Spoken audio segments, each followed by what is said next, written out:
Il y a 20 ans, Doctor Who marquait son grand retour à la télévision britannique avec la diffusion de l'épisode Rose. 20 ans déjà, 20 années riches en émotions, en rires, en peur, grâce à la magie mise en place par les équipes techniques, les acteurs, les producteurs, j'en passais des meilleurs, mais aussi les scénaristes et les showrunners. Pour fêter ces 20 années, j'ai décidé de vous parler du showrunner de Doctor Who de l'époque, qui s'avère également être le showrunner actuel. Pour ce faire, j'ai choisi d'utiliser les propres mots de Russell T Davies, celui qu'on nomme RTD, puisqu'il est passé récemment dans le podcast David Tennant does a podcast with, dans lequel David Tennant fait un podcast avec une célébrité. Suivre de l'audio en anglais, sans transcript, c'est pas chose aisée, alors j'espère que cette vidéo vous fera découvrir qui est Russell T Davies, quelle est sa façon de travailler, quelles sont ses aspirations et à quel point Doctor Who l'accompagne depuis toujours. Russell T Davies, welcome. Hello, David Tennant. Dès l'enfance, la vie de Russell T Davies a été modelée par la télévision. Une télévision constamment allumée, toujours aujourd'hui d'ailleurs, puisqu'il laisse la télé allumée chaque jour, prête à diffuser un programme qu'il apprécie, même en son absence, même en sachant qu'il ne possède pas de boîtier pour mesurer les audiences télé. Juste pour le principe de savoir que le programme a été diffusé quelque part. Ses parents ne l'éteignaient presque jamais. Même lorsque venaient les membres du club de rugby, auquel Vivian et Barbara Davis appartenaient, la télé restait présente dans un coin. Dans la maison des Davis, il n'y avait pas qu'une télévision, mais aussi des tonnes de livres et de magazines, absolument partout. L'un des souvenirs les plus marquants de l'enfance de Russell, véritable pivot de sa vie, date de ses 7 ans. Alors qu'il se rendait avec sa famille au cinéma pour y voir le western Un homme nommé Cheval, Russell fut interdit d'entrer en raison de son âge. Qu'à cela ne tienne, sa mère l'emmena voir la pièce Juno et le Pan, se déroulant en pleine guerre civile irlandaise. Le petit garçon, les yeux brillants, découvrit alors ce qu'est l'art dramatique, pour lequel il développa une immense passion.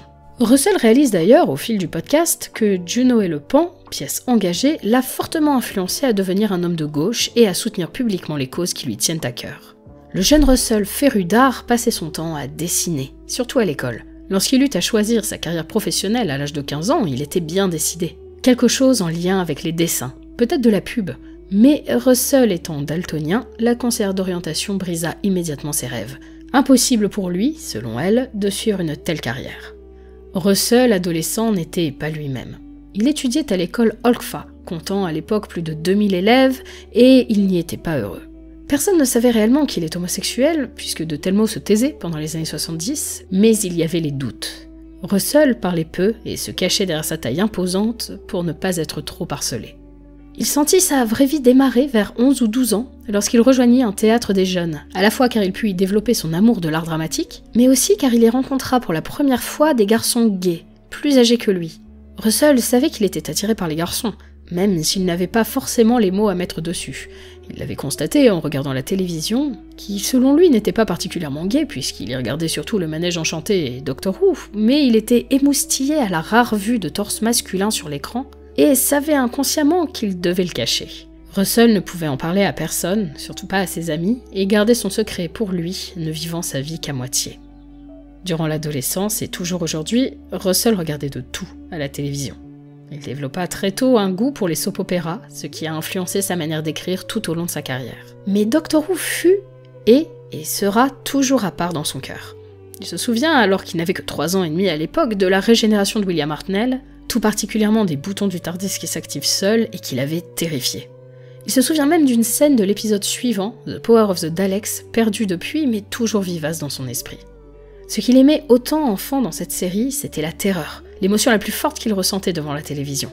Le rire également, mais Doctor Who savait le terrifier et le fasciner. Et Russell réalisa au fil du temps que Doctor Who compte énormément de fans LGBTQIA+.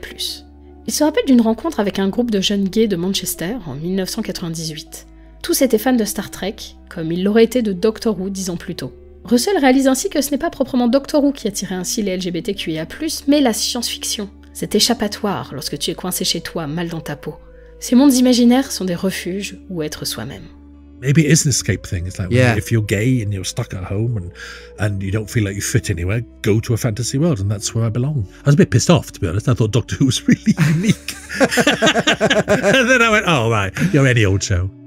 Malgré ce refuge et son amour de toujours pour la télévision, Russell n'avait jamais envisagé y travailler. C'est son amie Cathy Russell qui, en 3e année de fac à Oxford, le lui suggéra.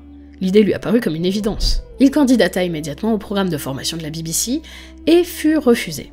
Il insista l'année suivante, nouveau refus. L'année suivante, 3e refus.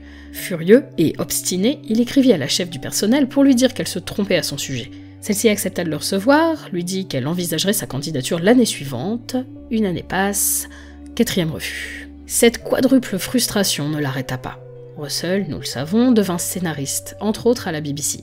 Au fil du temps, il apprit que sa force était sa capacité à savoir quand se décider, mais aussi à ne montrer aucune indécision.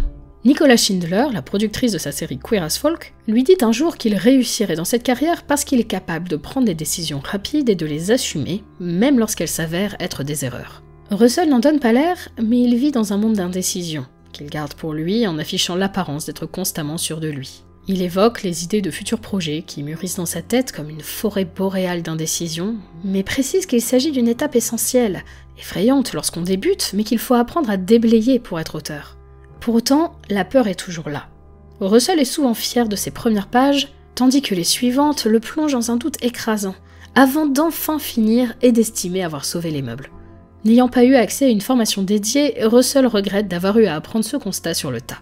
Il put bénéficier des conseils de son ami Paul Abbott, ancien chef scénariste de Coronation Street, que Russell considère comme le meilleur scénariste du monde. Abbott lui assura qu'il excellait à déterminer quelle version d'une scène serait la meilleure parmi toutes les versions qui s'accumulaient dans sa tête. Russell réalise alors, au fil du podcast, qu'écrire, c'est comme dessiner. Parfois on a une idée, et occasionnellement on arrive à la développer en mots, en virgules, en adverbes. Sauf que bien souvent, à cette étape, l'idée se ternit et perd son intérêt. Car ce qu'on a en tête, eh bien c'est un film à plusieurs millions de dollars de budget, et on souhaite en tirer 100% de son potentiel. Sauf que sur papier, il est rare d'en retirer autant, et que le principal est de s'acharner à faire de son mieux. Getting that on the page is very hard work, but pays off because you get closer and closer and closer to what it should look like.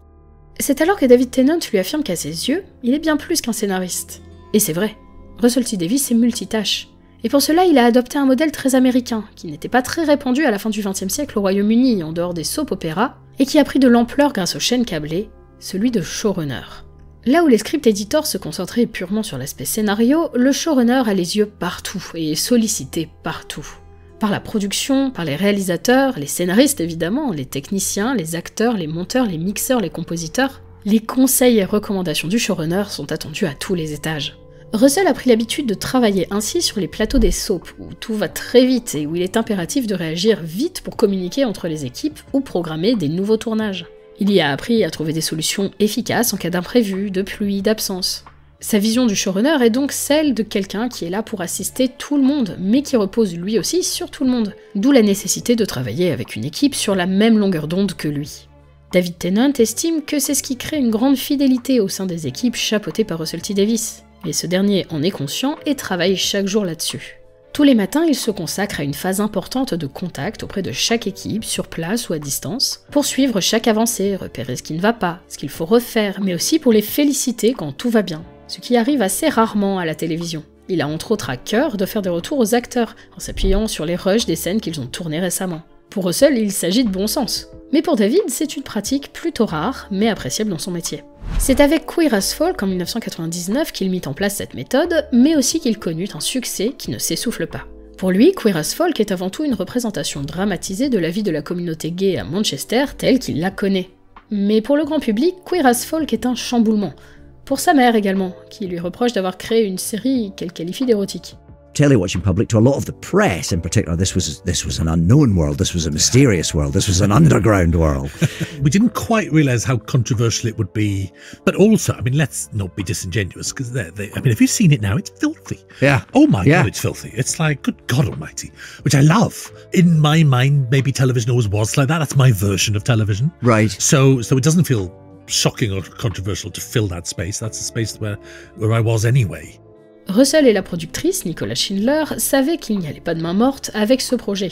Queer as Folk a été produit par Channel 4, à une époque où la chaîne veut frapper un grand coup en mettant en avant des productions innovantes. La série hérita d'un créneau tardif et sortit le grand jeu, provocante, sans langue de bois, répugnante, sexy et complètement dévergondée. Pour Russell, il était important de combler ce manque dans le paysage audiovisuel d'une série profondément queer et décomplexée. Pour Channel 4, le risque de controverse était un chouïa trop élevé. Ils lui demandèrent de raccourcir quelques scènes intimes, et Russell fut convaincu par Nicola Shindler qui lui assura, à raison, que la série était bien plus choquante avec des scènes intimes plus expéditives. Les controverses ne tardèrent pas à pleuvoir. À une époque où les scénaristes commençaient enfin à être mis sur le devant de la scène, il a paru comme une évidence à Russell d'occuper cet espace plutôt que de laisser les acteurs être jetés en pâture à la presse sans être des experts de l'histoire des droits LGBTQIA+, et des lois les concernant. À une époque où les personnes queer ne pouvaient pas se marier au Royaume-Uni ni s'engager dans l'armée et où l'âge de consentement n'était pas la même pour les LGBTQIA+, que pour les hétérosexuels, il décida d'activement défendre sa création et les droits de sa communauté. Toujours aujourd'hui, il a à cœur de parler de vécu et d'histoire queer. À la fois pour les normaliser, mais avant tout parce que ce sont les histoires qui fleurissent en lui et l'inspirent. Elles lui viennent naturellement et lui permettent de garder une certaine jeunesse, tout particulièrement car elles restent toujours d'actualité, constamment remises en question et attaquées, donc essentielles. Et chaque semaine, il a l'occasion de croiser des gens qui lui disent que sa parole a compté pour eux. En particulier à Manchester, où de nombreux gays ont déménagé suite à Queer as Folk et lui disent que ce choix a changé leur vie, qu'ils sont aujourd'hui mariés ou qu'ils ont adopté des enfants. Mais Russell n'a jamais tenu à ne parler que d'histoire queer. Pour lui, l'intérêt de la télévision est justement qu'il y a toujours des créneaux vides à combler et qu'il faut donc constamment diversifier les sujets et les genres qu'on aborde. Were you sort of unleashed? Yes, I was. Yes, and very determined not to do the same thing all the time. Right. When they did Queer as Folk, they did a publicity campaign where they put a cinema full of gay men and then they vox popped them when they came out. And this one smarmily arrogant man stood there saying, well, he's obviously very good at writing the gay stuff. Let's see what else he comes up with. And I was like, and to this day, I can picture that man thinking, right, fuck you. Yeah. I'm going to do anything and everything. Après Queer as Folk, il enchaîna avec la rom-com Bob and Rose, la parabole fantaisiste The Second Coming, avec Christopher Eccleston dans le rôle du Fils de Dieu, et la comédie Casanova, avec David Tennant dans le rôle titre. Russell sait qu'un projet qui lui tient à cœur ne garantit pas le succès. Il aime prendre des risques, parfois en perdant l'audience sur le chemin malgré lui. Sa série Years and Years est si mal reçue en termes d'audience qu'elle n'est même pas nommée aux National Television Awards, alors que la suivante, It's a Sin, y remporte pourtant la récompense de la meilleure nouvelle série dramatique. C'est avec cette idée de combler un manque et de tester de nouveaux territoires qu'il relança Doctor Who en 2005. La série qu'il avait obsédée toute sa vie méritait un retour. But I'd loved it all my life. How could my love be wrong, David? How is that possible? La BBC lui accorda d'abord 6 épisodes, puis 8, jusqu'à ce que la productrice exécutive Julie Garner parvienne à négocier 13 épisodes. On proposa à Russell de laisser tomber la cabine de police, qui n'avait aucune signification pour les enfants de l'époque. On lui proposa de changer le design des Daleks pour un plus effrayant. Mais Russell tint bon. C'est le personnage qui devait être modernisé, pas les symboles qui l'accompagnent. Il souhaitait un docteur plus émotionnel, moins pédant, en proie au doute avec la disparition du tableau de l'encombrante Gallifrey. La productrice exécutive Jane Tranter tenta de négocier une présence dès le premier épisode des Daleks, les superstars du programme. Russell eut une autre suggestion qui s'avéra payante, les faire apparaître à la moitié de la saison, pour un second lancement en cas de mauvais démarrage. Le tournage de la saison 1 fut plus mouvementé que prévu, avec entre autres la nécessité de trouver un nouveau docteur avant la fin de la production. Simultanément était tournée à Manchester la série Casanova, écrite par Russell T Davies et produite par Julie Gardner. Russell passa peu de temps sur le plateau, trop pris par son rôle de showrunner sur Doctor Who, mais il savait que le jeune acteur du rôle titre, David Tennant, était lui-même un fan du Docteur, doublé d'un comédien d'exception. Peu avant la fin du tournage de Casanova, il invita donc le fameux David à venir chez lui en compagnie de Julie Gardner, afin de visionner des versions de travail des épisodes Rose et Dalek sur VHS. Coupant l'herbe sous le pied de Russell, Julie proposa donc le rôle du Docteur à David. How stage man? I've never asked you this. Oh, How very. stage managed was very. that night? Oh, completely. That was Right. our night to Okay. find out if you'd be interested. That's the only reason you came out. I wouldn't have you in my house for anything. David ne tarda pas à réagir. Après quelques instants, il pointa sa cheville et répondit simplement « Je veux un manteau long comme ça ». Russell le mit en garde de la pression qui reposerait sur ses épaules et du tournant que prendrait sa carrière, mais la décision de David était déjà prise. It's a life-changing part. I remember midway through your run, I was sitting in Cardiff Bay one day having a coffee, and you ran through Cardiff Bay. You must have needed milk from the Tesco with your baseball cap down. You were like a hunted ferret, keeping your head down. I thought, oh, I did that to him. It was a terrible moment of like, my God, what a life.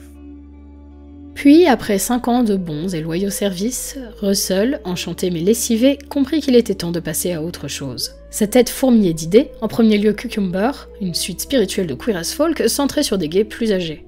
Malgré l'accumulation des succès, Russell avait gardé les pieds sur terre, et surtout l'argent dans le porte-monnaie. C'est un homme économe, toujours effrayé à l'idée des coups durs. Et bien lui en prit, car sa vie bascula du jour au lendemain, en même temps que celle de son futur mari, Andrew. Andrew était son ancre, qui l'aidait à garder la tête froide. Sans lui, Russell sait qu'il aurait probablement dérapé. Après Doctor Who, Russell et Andrew déménagèrent à Los Angeles pour une courte période, mais Andrew commença à souffrir d'importantes migraines. Lors d'un séjour au Royaume-Uni, une voisine les encouragea à passer un scanner cérébral. Et la sentence tomba. Les migraines d'Andrew étaient dues à une tumeur au cerveau.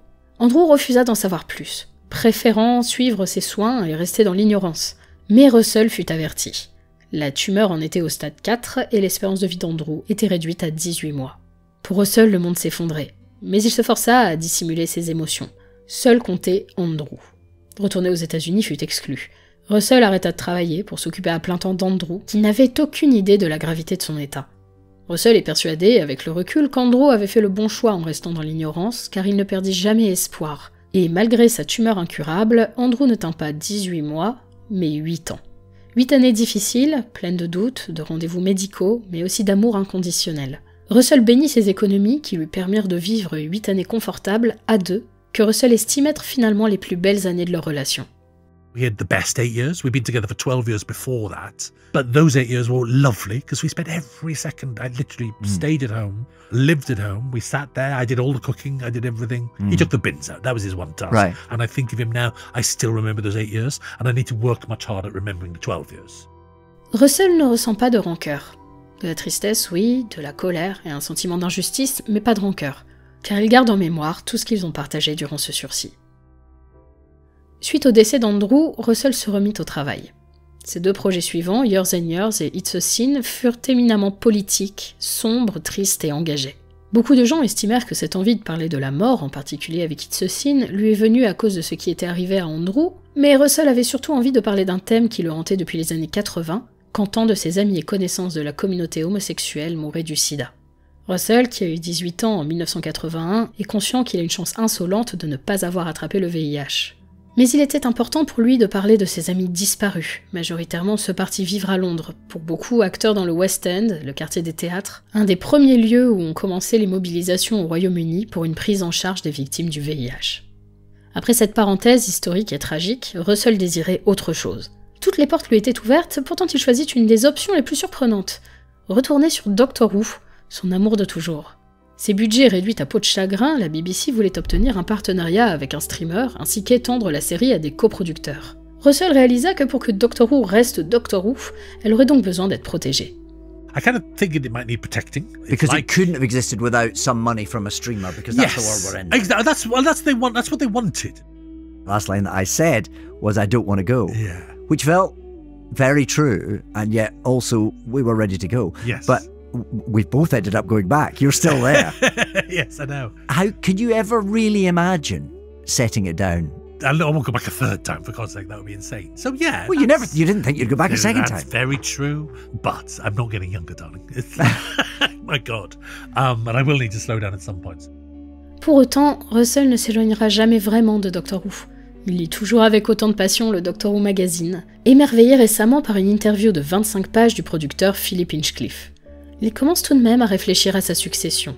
Pour son départ précédent, il avait pu compter sur Stephen Moffat pour prendre la relève. Aujourd'hui, l'identité du prochain showrunner de Doctor Who reste inconnue. Russell espère bien le trouver tout de même, avant qu'on le retrouve mort à son bureau. The cliché would kill me. Oh my God, please don't let me die. It would be a great story though, wouldn't it? Okay. Yeah. I'll trade that. So Stephen Moffat can write it. Oh my God, like a biopic. Yeah.